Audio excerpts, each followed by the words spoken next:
যুক্তির টানে। এখানে সুরজিৎ বা ইন্দ্রজিৎ যারা ছিল তারা শাস্ত্র নিয়ে বললো এবং রামমোহন বিদ্যাসাগর সমস্ত প্রসঙ্গে উঠে এসেছে, তাই আমি ওই দিকে বিশেষ যাব না। আমি আমার কিছু অভিজ্ঞতার কথা বলবো, কারণ আমি আমার গ্রামে প্রথম বাবা মায়ের যে শ্রাদ্ধ অনুষ্ঠান সেটাকে আমি তুলেছিলাম এবং তার জন্য যে বিপুল চাপ আমার উপরে এসেছিল সেটাকে আমি কিভাবে ট্যাকেল করেছিলাম তার দুটো একটা আমি কথা বলবো। তার আগে আমি একটু বলি যে শ্রদ্ধাপূর্বক যা করা হয় সেটা হচ্ছে শ্রাদ্ধ। এটা দয়ানন্দ সরস্বতী যে একজন বৈদিক পণ্ডিত উনি বলে গেছেন, তবে সেটা মৃত্যুর পর নয়, সেটা হচ্ছে মৃত্যুর আগে।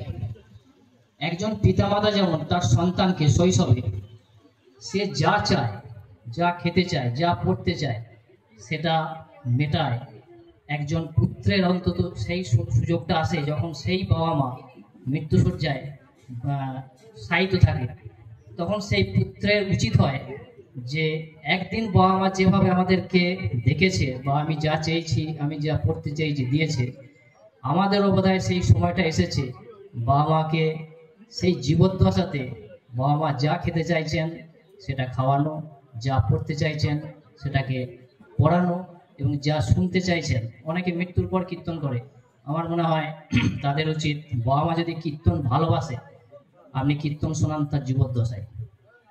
মৃত্যুর পর যেটা করা হয় সেটা বন্যায় বলেই মনে হয়, কারণ মৃত্যুর পর যে পুরোহিত থেকে যেটা করা হয় সেটা হচ্ছে ছায়ার সঙ্গে যুদ্ধ করার সমতুল্য। কারণ আত্মা বলে কিছু নেই, আত্মা কিছু খায় না, সেদিকে আমি আর যাচ্ছি না।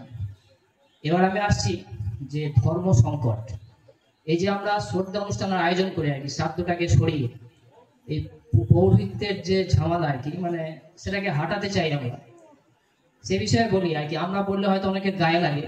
সেখানে বিবেকানন্দের একটা উক্তি বলি আমাদেরকে, complete works of Swami Vivekananda volume 6 page number হচ্ছে 55, যদি কারো কাছে বই থেকে দেখে নেবেন।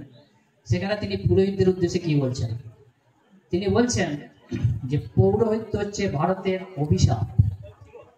এই পৌরোহিত্য ভারতের সর্বনাশ করেছে, সর্বনাশ করছে, এবং এই পৌরোহিত্যকে যদি বাঁচিয়ে রাখা হয় তাহলে ভবিষ্যতে আমাদের দেশের সর্বনাশ করবে। এটা স্বামীজির বক্তব্য, আমার নয়। সেই হিসাবে আপনারা একটু চিন্তা ভাবনা করে দেখবেন যে এই পুরোহিতরা সমাজের কি উপকার করে। যদিও বলা হয় আর কি পুরোহিত মানে হচ্ছে হিত করে আর কি, কতটা হিত করে সেটা আপনারা একটু বিবেচনা করবেন।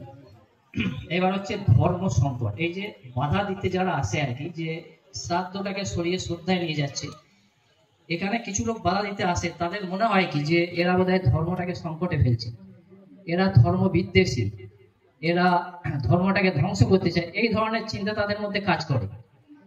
তাদের উদ্দেশ্যে আমি বলবো যে একটা কুপ্রথা চলে গেলে ধর্ম ধ্বংস হয় না। আর আমরা এখানে যারা একত্রিত হয়েছি, যে সমস্ত যুক্তিবাদীরা, আমরা কেউ ধর্ম ধ্বংস করার জন্য আসি নাই, ধর্মকে আরো উজ্জ্বল করার জন্য আমরা এসেছি।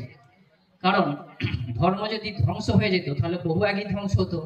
যখন রামমোহন সতীদাহ তুলেছিল, বিদ্যাসাগর যখন বিধবাদের বিবাহ চালু করেছিল, বাল্য বিবাহ বন্ধ করেছিল, তখনই হয়তো ধর্ম সংকটে পড়ার কথা ছিল। কিন্তু আজ আমরা বুক ফুলিয়ে বলি যে ওনারা এগুলো করে গেছেন বলে আমরা বেঁচে গেছি।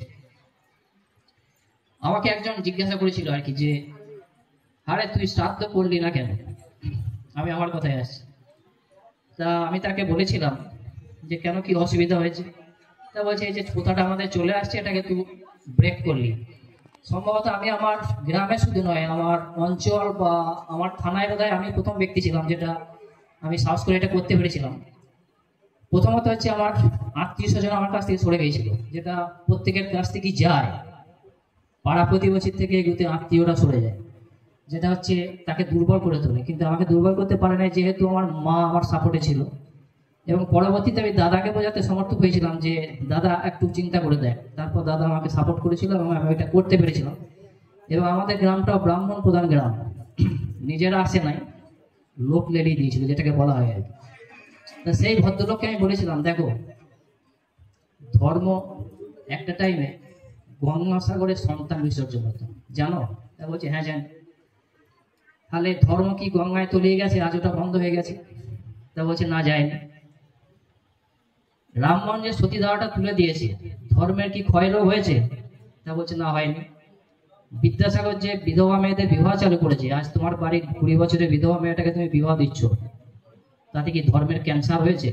তা বলছে হয়নি। তাহলে আমি যেটা করেছি এতে ধর্মের কোনো ক্ষতি হবে না, তোমার কোনো চিন্তার কারণ নেই। তখন সে বলছে না না, আমি সেই উদ্দেশ্যে বলি নাই। আমরা তুমি যে উদ্দেশ্যেই বলো, আমরা ধর্মকে ধ্বংস করি নাই, ধ্বংস করবো না। ধর্ম সৃষ্টি হয়েছিল ভালো কিছু উদ্দেশ্যে, যদিও ধর্ম সেই জায়গায় ব্যর্থ হয়েছে।